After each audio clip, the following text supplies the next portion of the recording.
On the morning of December the 7th, 1941, a single bomb took 9 minutes to sink one of the most powerful battleships in the United States Navy. You probably think a warship built for combat would have time to react, time to close the hatches, time to get orders, time for someone in charge to tell you exactly what to do. That is what years of training are supposed to give you. A clear voice, a clear command, a clear next step. There was no time for any of that, and the reason nearly half of everyone who died at Pearl Harbor died on this one ship in these 9 minutes comes down to something most people have never actually been told. It has almost nothing to do with the bomb. You wake up in a bunk below decks on the USS Arizona as a 19-year-old sailor from a small town outside Des Moines, Iowa, 3 months into your first deployment, sitting down to breakfast with 2 sailors you met on the trip over from San Diego. It's a Sunday morning. The harbor is quiet enough that someone 2 tables over is complaining about the coffee. The ship's flag is scheduled to go up at 8 o'clock sharp, same as every morning,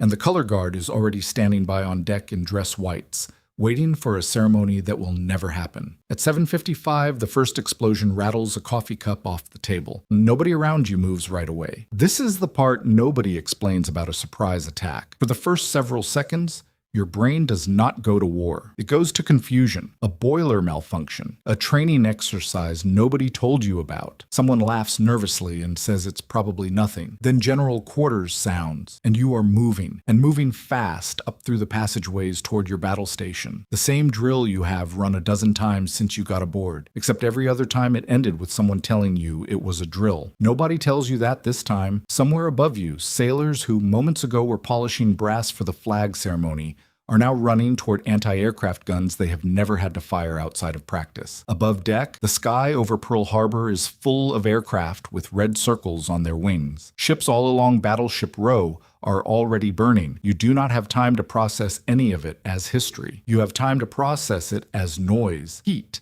and the deck beneath your boots vibrating with impacts you cannot see the source of. At 8:06, a Japanese armor-piercing bomb punches through the forward deck of the Arizona and lands directly inside the ship's forward ammunition magazine. 7 seconds later, the magazine detonates. The explosion is strong enough that men on ships anchored a mile away feel the shockwave through the water. It rips the forward third of the ship open like something soft. The bow section, packed with the sailors who were closest to the blast, is gone in an instant, along with hundreds of lives that had no warning at all. You are far enough aft that the blast does not kill you. What it does instead is worse, in a different way. It knocks you flat, fills the passageway with smoke and burning fuel vapor, and cuts the lights. In the dark and the noise, you hear an officer's voice somewhere ahead of you shouting for everyone to hold position and wait for orders. This is the moment that decides whether you live. The Arizona's fuel tanks were nearly full that morning, and so were its magazines. The explosion has already ignited burning oil on the surface of the harbor around the ship, a slick that will keep burning for 2 more days. Officially, the correct procedure in a fire is to muster, get a head count, and move as a unit under command. That procedure was written for fires that give you time. This fire does not. The ship is going to be at the bottom of the harbor in under 9 minutes from the moment the bomb hit. Nobody standing in that smoke-filled passageway knows the exact number, but you can feel it in the way the deck is already tilting under your boot. You do not wait for the order. You climb hand over hand toward the last patch of daylight you can see through the smoke, past sailors who are doing the same thing, and past a few who are still waiting, still listening for a voice that is never going to reach them in time. This is not defiance. It is not bravery in the way the word gets used in movies. It is a simple animal calculation made in about 2 seconds. The deck is dropping, the fire is spreading, and whatever the correct procedure is, it was not written for this. Above deck, the scene is close to unrecognizable. The forward 200 feet of the ship the crew called home 3 minutes ago barely exists anymore. Commander Samuel Fuqua, one of the most senior officers still alive and still capable of giving orders, is standing in the middle of the chaos directing survivors toward the water and toward the repair ship Vestal, moored alongside, organizing an evacuation with almost no time and almost no ship left underneath him. He will spend the next several minutes pulling burned and wounded sailors out of the wreckage before he allows himself to leave, working through smoke thick enough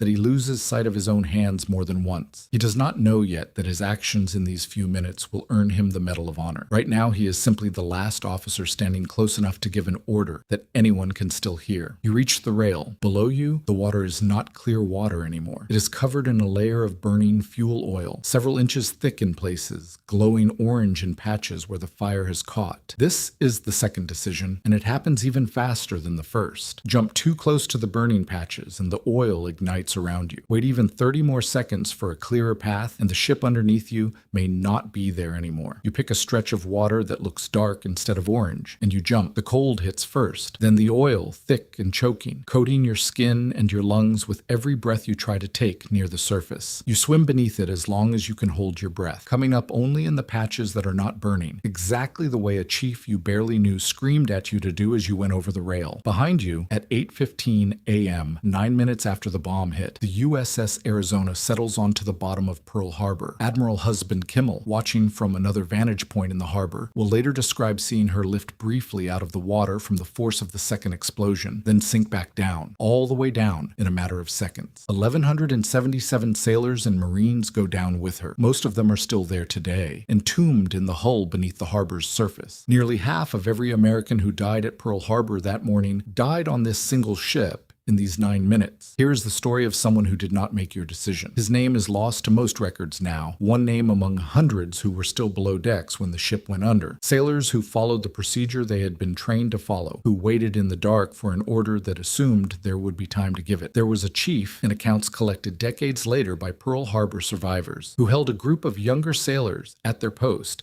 because that is what the manual said to do in a fire, and none of them made it topside before the water reached them. Their names are on the memorial built directly over the wreck today, along with everyone else who never got the chance to make the decision you made. Divers who have surveyed the hull in the decades since have found compartments where men appear to have gathered together in the dark, waiting, exactly as they had been trained to. This is what almost nobody tells you about surviving a disaster that happens in minutes instead of hours. Training exists to give you the right answer when there is time to think, but some emergencies do not leave room for the process. Training was built around. The 9 minutes the Arizona had were not 9 minutes of following procedure correctly or incorrectly. For hundreds of the men aboard, they were 9 minutes of discovering in real time that the procedure itself no longer applied, and that waiting for someone else to confirm that fact was the single most dangerous decision available. You spend that afternoon on a rescue boat, wrapped in a blanket that does nothing against the cold, watching black smoke rise from what used to be your ship. You will spend the rest of the war, and much of your life afterward, thinking about the sailors who waited exactly one deck below where you were standing. The oil is still there today, more than 80 years later, still rising slowly to the surface of Pearl Harbor in small dark ribbons above the wreck. Park rangers and Navy veterans who visit the memorial call it the ship's black tears, a strange and quiet reminder that something below the surface has not finished settling and maybe never will. The lesson of the Arizona was never really about the bomb or the 9 minutes, or even the war that followed. It was about the exact moment training runs out and the ship is still sinking anyway. Some disasters give you a clear procedure and enough time to follow it. This one gave you 9 minutes and a burning ocean. And the only thing that mattered afterward was whether you jumped before someone told you it was allowed. Every safety brief you will ever sit through for the rest of your life on any ship in any harbor will carry a small and permanent asterisk you never had before that morning. Sometimes the manual runs out of pages before the emergency does, and nobody's going to tell you when that happens except the deck tilting under your own boots.